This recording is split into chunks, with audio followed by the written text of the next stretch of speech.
Ako po si Zenon Mayor, kumandidato bilang konsehal ng unang distrito ng lungsod ng Caloocan, ay lubos na nagpapasalamat sa inyo. Hindi po ako pinalad makapaglingkod sa inyo bagamat sinikap kong maging bahagi sa panawagan ng pagbabago.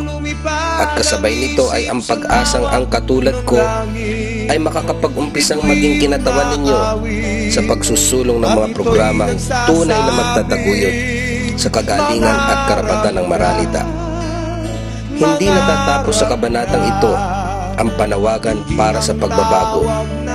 Alam ko na darating din ang tamang panahon para sa akin at sa ating lahat. Marami akong nakilalang mga bagong tunay na kaibigan at taga-suportang hindi kayang tawaran ang prinsipyo at paninindigan.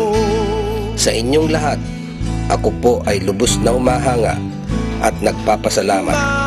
Muli, maraming salamat sa inyong lahat. Mula sa putik ng iyong